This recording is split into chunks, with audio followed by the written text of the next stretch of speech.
Hi, I'm Barbara Selig Brown. Welcome to Stress-Free Cooking. What I want you to do is put on your bunny slippers, pour a glass of wine, and cook a great meal with me.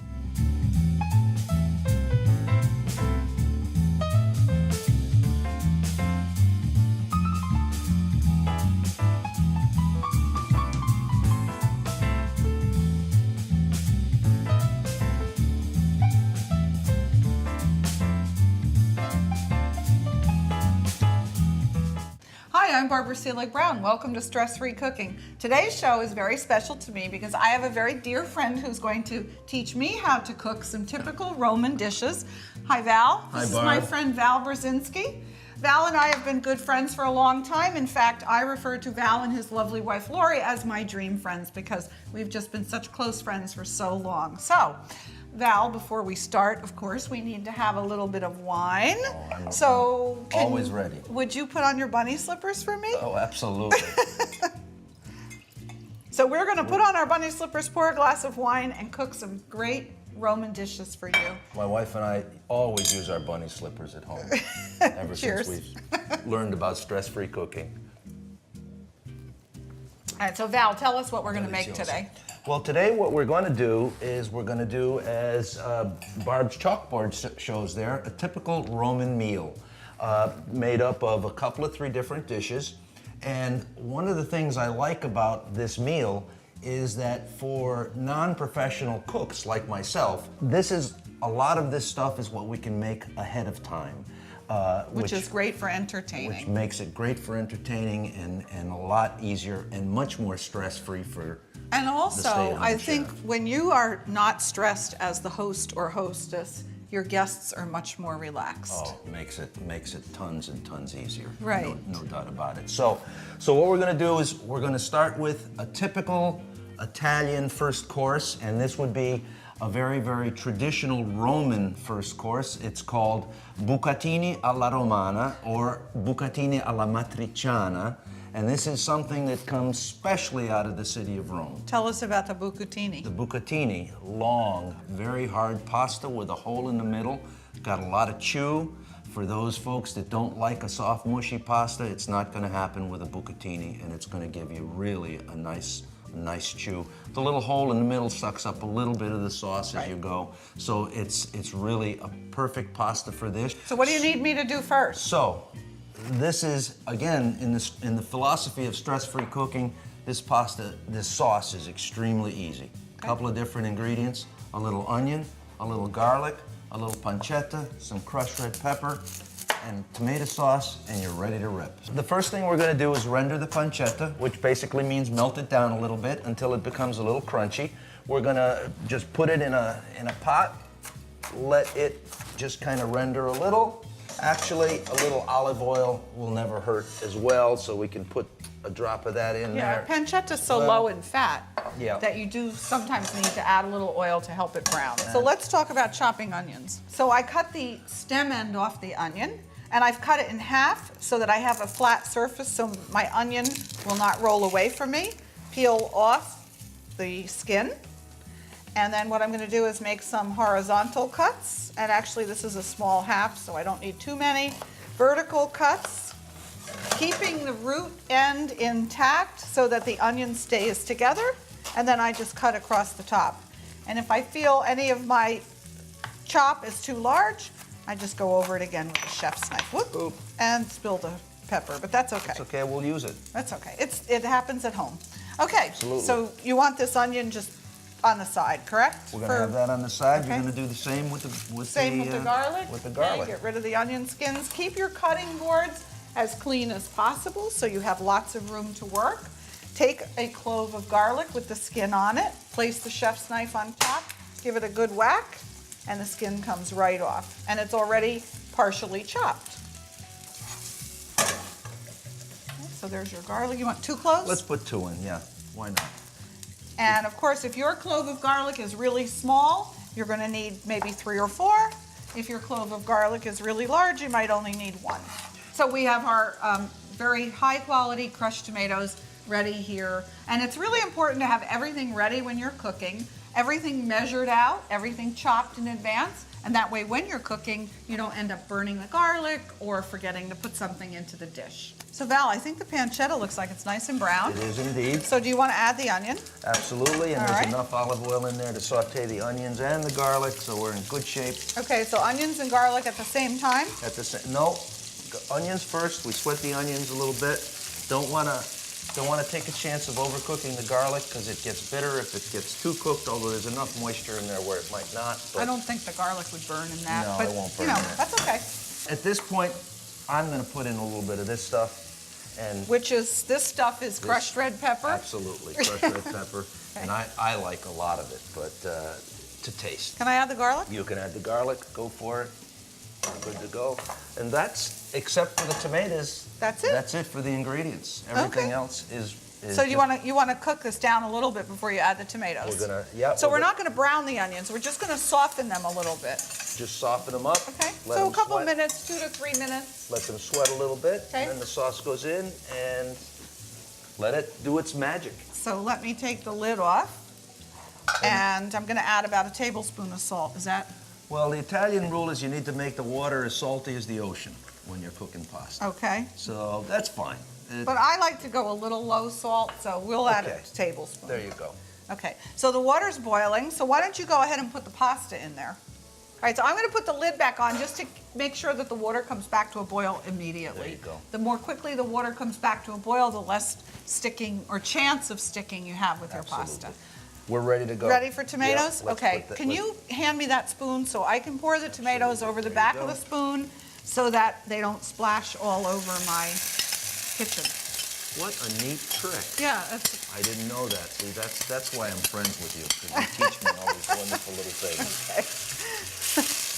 all right, so Okay. now we're going to simmer this, what, Just 10, 15 10, minutes? 15 minutes. So people think that sauces need to cook a really long time.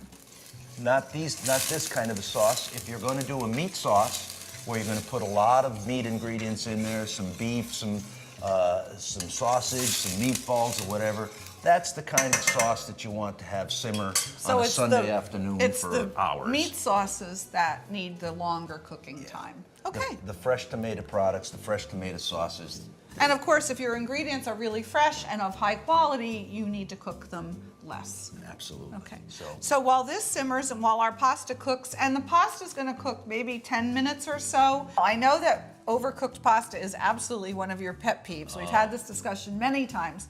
So you've checked the bucatini, Yep. and it appears to be done to you. it's done to me, but it should be a little underdone, because after it gets drained, as we're going to do now, we're going to put it in the sauce, and it's going to cook for the last couple of minutes In the sauce. itself. And again, that is really sinful to. Now, do you want to save any of the pasta cooking water? We do indeed. Okay, We're gonna- so we'll grab a ladle and put a little of that on the side so that when we put the dish together, if we need the pasta cooking liquid to tie it all together, we'll have some. Sometimes the sauce will take get that. a little bit thick, and a little pasta water added to the sauce will lighten it up a little bit and make it just right. Plus, the So- starch really brings it together. Right. Okay. And the larger version of that would be percatelli. Peccatelli, yeah. There's also a version of bucatini that looks like a bucatini that they make in Tuscany called pici. Pici.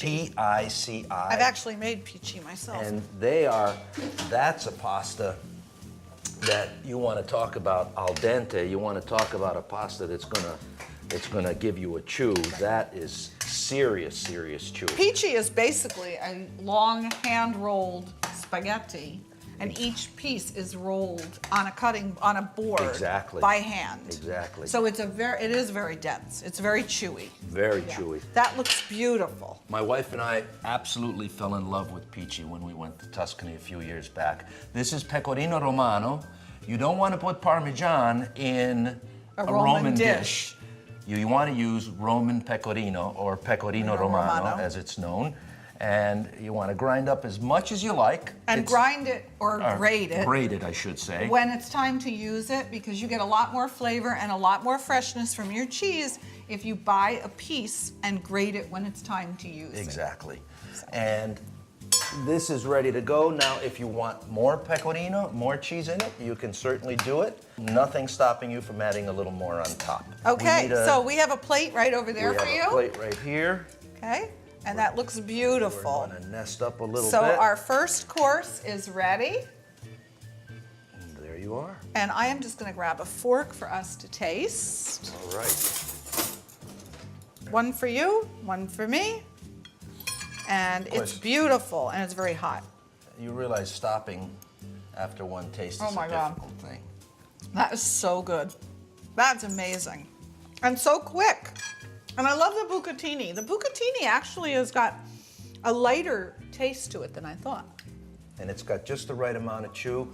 And really, one of the reasons I like this and I suggested it because it goes really along with your stress-free cooking thing. Yes, And yes, it does. It's quick. couldn't it's be much fresh, simpler. It's easy. It's terrific. And it's this terrific. is authentic Italian. Okay. There we go. Thank you. So Quite welcome. our first course is done. Time to go on to the second course. Okay. One of the reasons that this has become our go-to dinner when my wife and I have company at home because of the simplicity of the ingredients, the ease of preparation, and for you folks that get a little stressed with cooking, these next two courses, the bulk of them you can do way ahead of time if need be, particularly the greens course that we're going to do next. And we're going to start with that because this is a course that you can cook and then actually let stand aside, work to room temperature, let it sit to room temperature, and if you even want to do it, you can let it sit out there for a couple of 3 hours, and it is still very, very good and fine. Because there's nothing in there to spoil. Nothing Right. in there to spoil. My biggest challenge when I make this at home is I make it, I let it sit aside, and And then you want to nibble. I have to stop from eating half Right, of it right. before I get there. So, what we're gonna make here is we're gonna make a steamed broccolini. A lot of folks don't like broccoli rabe because it's a little bit bitter. This recipe, as my mother taught it to me, is a recipe that was classically made with broccoli rabe. Okay. However, I've kind of altered it a little bit because my wife doesn't like broccoli rabe. We use broccolini, works just as well. Simplicity of ingredients. You've got some broccolini, a couple of bunches here, just a little bit of garlic, a little bit of crushed red pepper, and 2 or 3 bay leaves. And those are fresh bay leaves. These are fresh bay leaves, which I've become a fan of lately. I've tried the fresh bay leaves in a recipe, and I smells swear great. I'll never go back to the dried ones. Right. They're wonderful when you can get them. Okay, easy enough. A little bit of olive oil, bottom of the pan. You can, Tell me when. good enough, right there. You don't need a lot because these veggies are going to be steamed. Okay. So, a little bit of olive oil. We've got some garlic that Barb has already coarsely chopped for us. We're going to put that in there. We're going to put a little bit of, again, Crushed red pepper. I'm a crushed red pepper freak, so I put in a lot, but I put in as much as you like to taste.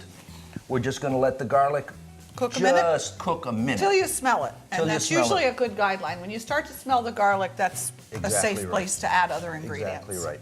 Now, the other thing that you need to be a little careful of, cooks at home, is you want to rinse the product, obviously, before you put it in, but oil and water Don't mix. are not a very nice combination. So you've got to be careful as you put the rinsed product in that it doesn't splatter up at you. So you could put this in a salad spinner to dry it or wrap it up in a towel to dry it. But really, you don't want to put it sopping wet into the oil because it'll Exactly. spot. You'll get a lot of splatter. Okay. That's Barb, a good point. We're ready to go. Okay, We so can you want me take to it, add this? Just put it in there, and what you're going to do next is just swirl it around a little bit. And I'll let you do that with the tongs. Yep, it doesn't get any easier than this. You just get a little bit of the oil on it. Okay? Okay, now you're going to steam that with Next step Chicken is stock? Chicken stock. or vegetable stock. Or vegetable stock, really. Either one Okay. will work. Put it down, and you want to get about 1/4 of an inch down at the bottom of the pan. That was maybe the equivalent of maybe 3/4 of a cup in there. You want to take your bay leaves. You want to put those in there, kind of mix them around. I like to get them down at the bottom of the pan if you can. Little salt. And we like to pinch because a pinch is about 1/8 of a teaspoon. There you go. So 2 pinches, Two 1 pinches, pinch? 2 pinches is good. So about a quarter There you go. teaspoon. And a little black pepper at this point even is not a bad thing. Okay. A few turns. Your veggie side dish is essentially at this point done. All you need to do is you put the cover on it, you let it steam for about maybe 10 minutes, and you have to be careful because every time I've done this, the broccoli or the broccoli rabe will steam at a different time. Right. Depending on So you want to where the taste product it came till from. it's your desired doneness. Exactly. Really, because some people like their veggies crispy, some people like them really mushy. Don't forget, if you overcook them, you spoil some of the, you lose some of the nutritional value. Okay. So while that's simmering, I'm going to just move things around here a little, Val. Okay. So let's put this over here out of the way. Alrighty. All right. And then I'm going to move our pasta, and you're going to be ready to do the veal. Yep. Okay, so let's put the pasta out of the way. Okay, we're gonna put that there, and this we don't need anymore. We'll put that here. Okay. So let's go over the ingredients for the veal saltimbocca, and tell us about the name veal saltimbocca. Saltimbocca. Saltimbocca is literally translated from the Italian. It means jump in your mouth. And the reason this is Roman night is because the classic saltimbocca is always referred to as saltimbocca alla romana, Roman style. However, I have to tell you that I learned this recipe again from Mom, who was from Puglia, which is way far away from Rome, but it's still attributed to the Romans. Right. So, and it's, again, the essence of simplicity. You got 3 or 4 ingredients in this thing. You got a little veal, you have a little prosciutto, some fresh picked sage, and then we'll talk about how we're going to saute it in just a couple of minutes because you have some options. Do you need some toothpicks for that? We need some toothpicks. We also need our dredging flour because we're going to dredge it up, and that's an All right. option as well. I'm going to get you some flour. Okay. In the meantime, I'll tell you a little bit about your options here. Once we make the basic piece of veal, you have your choice of either sautéing them in olive oil alone, butter alone, which is what my mother used to do, or a combination of olive oil and butter. And I prefer a combo of a little bit of oil and a little bit of butter. And Okay. a little butter. And the good thing about the oil and the butter is the oil brings up the smoke point of the butter. It does. Additionally, you have your choice. You can decide to not dredge it in flour, or you can. If you don't use the flour, then you won't really be able to make a little bit of the sauce that we're going to make with a little bit of the white wine at the end, but that's okay too. Your preference when you experiment with this at home, decide which way you like it best. We're going to do it with the full works today. We're gonna, All right, well, let's get started. Okay. Very easy. Piece of veal. You don't have to do anything special to it. You don't have to pound it. Let's get a little bit bigger one. You don't have to do anything that fancy. Piece of Well, veal. if you buy good scallopini from the leg, it should be nice and thin. If it's not nice and thin, just pound it a little bit. Because Exactly. you do want it nice and thin. Exactly. Otherwise, it could be a little bit tough. Okay. This is also a dish that I don't particularly use salt at first because we're putting prosciutto on it. Which is salted. Prosciutto is very salted to begin with. So, okay, and a piece of sage. And at this point, you have the ingredients. You need a toothpick. You need to just fasten the toothpick to the sage and the meat, and you're done.